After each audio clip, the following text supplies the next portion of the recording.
When I first saw Prabhupada in New York City, and I saw him come in, whether he came down from upstairs and he sat down on the Vyasasan, and he exuded this humility. I can't say it any other way. I'd never met anyone else like him, yet he knew everything. He was so knowledgeable. He spoke about God and about our relationship with God and about Krishna, about this material world not being our home.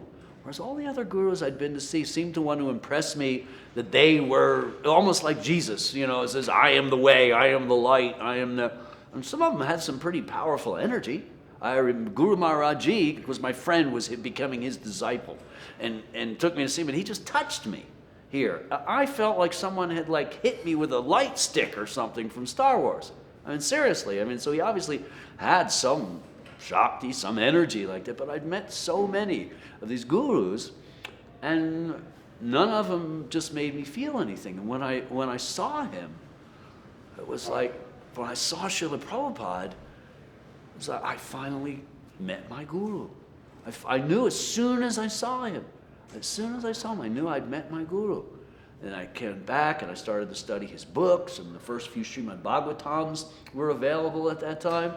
And I realized at that time that somehow my life has taken a big turn.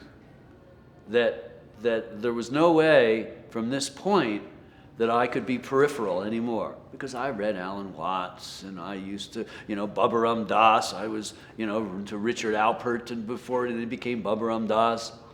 But it was all really, as Prabhupada would have said, for sense gratification.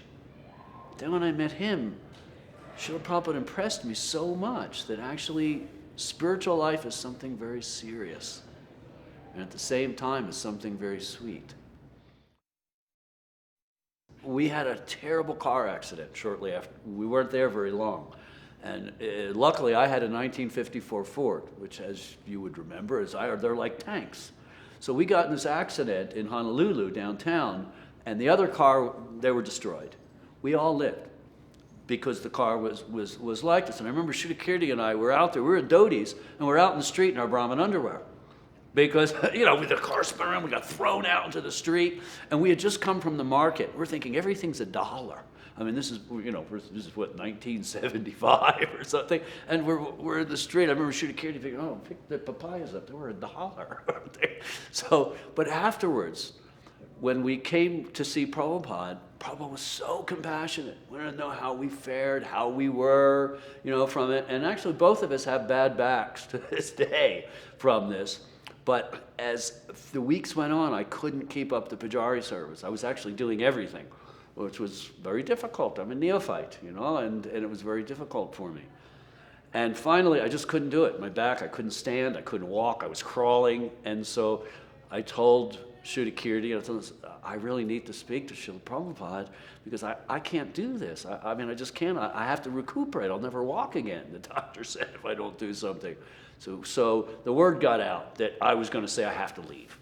Well, before I came up to the room to see Srila Prabhupada and tell him, because I really couldn't continue, I would probably had to just disappear. I would have had, because I just couldn't continue with the service.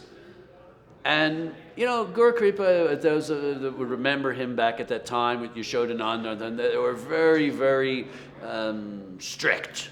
As far as what, you have to do this and that's that, and you die doing it, whatever. And they expected me, as in the illustrious Guru Kripa, who I love him. I gotta say, I love Guru Kripa, but in his illustrious words, Prabhupada gonna give you the sauce. Right? He would talk like that, exactly like that. And say, Prabhupada's gonna talk, he'll tell you where it's at. He had that gangster talk to him, almost endeared you to him in some ways. But that's what, So he was there, sort of that little smirk on his face, Prabhupada's gonna give it to Hamsavatar now. And Prabhupada just smiled, but of course Prabhupada knew everything. He knew everything, so he just smiled and he looked right at Guru Kripa and then back at me, just like that, and said, so, what is the difficulty? The sannyasis are traveling. His son said, travel. He said, worship the deities at home. He said, follow the regulative principles, chant 16 rounds. So what is the difficulty? So, it meant a lot. So he was teaching me a lesson. At the same time, I'm sure he was teaching our dear godbrother Gurkripa also a lesson, Maybe if he wasn't going to be so hard on me, maybe Gurkripa shouldn't either. And it was the last time I saw Prabhupada personally that I got to go up there. And I had this idea. I wanted to study Jyotish, astrology. And I asked Prabhupada, could I study Jyotish? And Prabhupada said, it's not very important. He said it's not such an important thing, and he really didn't give it much thought at all. It was like sort of, like that. It's not very important. So I was crestfallen because I thought this was a great thing that I could use this and talk about Krishna consciousness, because Jyotish is very exacting. If you are good, with understanding the astronomical positions, you can tell a person almost everything about their life. So they become very respectful of you. So I got to ask him again a few days later, when I got to bring him his lunch. And I asked Prabhupada, and I said, I had this idea that I know you said it was not very important, but I had this idea that I could preach if I learned about Jyotish. And all of a sudden, Prabhupada's eyes lit up. It got bigger, it seemed. And he said, oh, for preaching? Then it is all right. And I smiled. Thank you, Srila Prabhupada. And I was just, so happy because I thought, that because the devotees had actually told me it was nonsense, that I shouldn't study astrology, that this is nonsense and that this is not. And Prabhupada very simply stated that it was all right like that. So that gave me, so since then, little by little, I started to study and found teachers in India and also in the US, and so gained some teeny little minute understanding of it. And it has allowed us to preach. If it wasn't for my studying Jyotish and for my wife studying Ayurveda and healing modalities, we wouldn't be able to preach like this. So it's wonderful because I feel that he actually gave me a window. He actually gave me a window that, yes, for preaching. And so what else can I say? For me, the quality in Srila Prabhupada that stood out more than anything at the time was his humility. Because it seemed that I'd never met someone so great before. I had never met someone that with such energy that beamed like he did before. You were in Prabhupada's presence and you seemed like you were in the presence of a giant. But in actual stature, Prabhupada was barely 5 feet and a few inches tall. But he was so powerful, he was so full of chi at his age. But he was so humble. That was and I remember him saying so many times that is the first quality.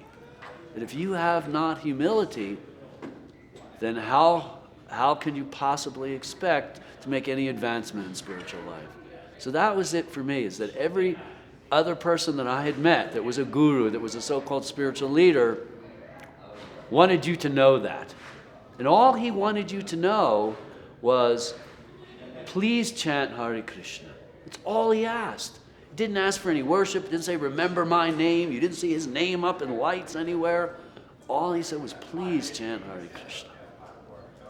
So, I owe Srila Prabhupada my whole existence, my everything.